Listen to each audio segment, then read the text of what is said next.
डोंबिवली शहरातल्या दरोड्याचं प्रकरण ताजं असतानाच डोंबिवलीजवळ असलेल्या खोणी गावामध्ये सोमवारी पहाटे एक दरोडा पडलाय। एका हाताने अपंग असलेल्या किशोर पाटील यांच्या घरात घुसून दरोडेखोरांनी किशोर पाटील आणि त्यांच्या पत्नी मीनाक्षी यांना अमानुष मारहाण केली। तसंच या घरातली तिजोरी फोडून लाखो रुपयांचे दागिने लुटून नेले। किशोर पाटील यांनी आरडाओरडा केल्यानंतर शेजाऱ्यांनी पाटील आणि त्यांच्या पत्नीला हॉस्पिटलमध्ये ॲडमिट केले। दरोडेखोर अजूनही फरार आहेत। डोंबिवलीमध्येच रविवारी पहाटे देखील दरोडा घालण्याचा प्रयत्न करण्यात आला होता, पण नागरिकांच्या सतर्कतेमुळे यातल्या 3 दरोडेखोरांना पकडण्यात आलं। यावेळी दरोडेखोरांशी झालेल्या झटापटीत 5 जण जखमी देखील झाले। प्रत्यक्षात दरोडा पडला त्यावेळी नागरिकांनी रामनगर पोलिसांना फोनवरून तातडीने संपर्क करण्याचा प्रयत्न केला, पण पोलीस स्टेशनला फोन लागत नव्हता। 2 महिने या पोलीस स्टेशनचं फोनचं बिल भरलेलं नाहीये, त्यामुळे इथलं फोन कनेक्शन कापण्यात आलंय।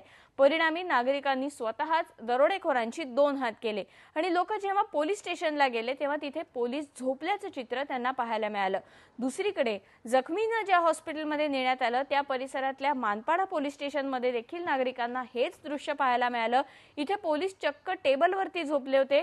याशिवाय ज्या ठिकाणी कैद्यांना ठेवण्यात आलं होतं त्या लॉकअपचा दरवाजा देखील उघडाच होता। हे पोलीस स्टेशन बघून डोंबिवलीकर चांगलेच चक्रावून गेले, पण त्यातल्याच काही जागरूक नागरिकांनी या पोलीस स्टेशनचं मोबाईलवरती शूटिंग केलंय। त्यातलीच दृश्य आपण पाहतोय।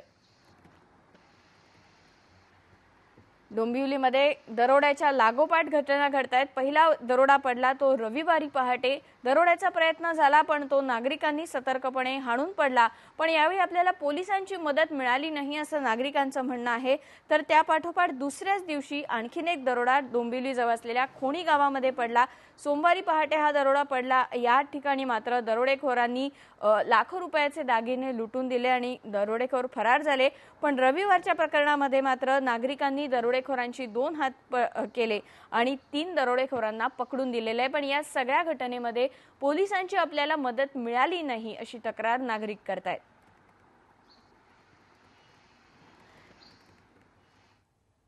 आणि ज्यावेळी हा दरोडा पडला त्यावेळी पोलिसांची नेमकी वागणूक काय होती, नेमकं तिथे काय घडलं हे या नागरिकांकडून जाणून घेतलं आमचा रिपोर्टर अजित मांढरेने।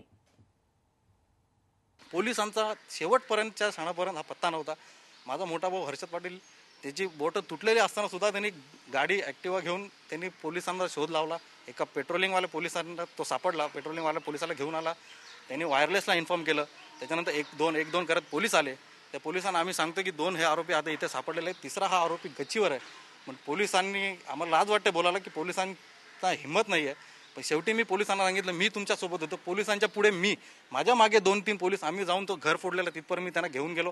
त्यांना मी म्हणालो तुम्ही आता आतमध्ये बघा आहे का, पण त्यांची काही हिंमत झाली नाही। म्हणून मी शेवटी त्यांना सांगितलं तुम्ही साईडला व्हा। मी शेवटी त्या दरवाजाला बाहेरून कडी लावली आणि मला त्या पोलीस मला उलटा सांगतायत की जरा गच्चीचा दरवाजा उघडा आहे का बघ। सांगितलं आम्ही ओरडत वरती गेलो तर वरून त्यांनी उड्या टाकल्या, तर मी खाली लोकांना सांगितलं यांनी उड्या टाकल्यात खाली म्हणून, आणि खाली हे लोक होते, या लोकांनी त्यांना कॅच केला। 3 वाजता दरोडा पडतो, 7 वाजता देखील पोलीस येत नाहीत, काय सांगाल तुम्ही?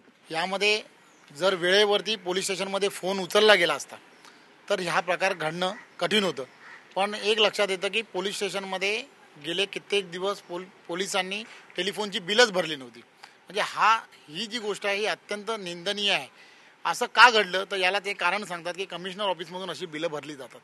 ते कमिशनर ऑफिसमधून बिलं भरली नाहीत म्हणून मग आज आम्ही सर्व पक्षांनी मिळून एकत्र वर्गणी काढली आणि ते 1100 रुपये जे त्यांचं बिल होतं ते बिल भरण्याचं काम केलं। आणि यानंतरच्या काळामध्ये जर सरकारकडे जर असे पैसे नसतील तर आम्ही तुमची बिलं भरू, पण वेळच्या वेळी ही बिलं भरणं अत्यंत गरजेचं आहे की जेणेकरून असे जे प्रकार आहेत ते होत राहतील।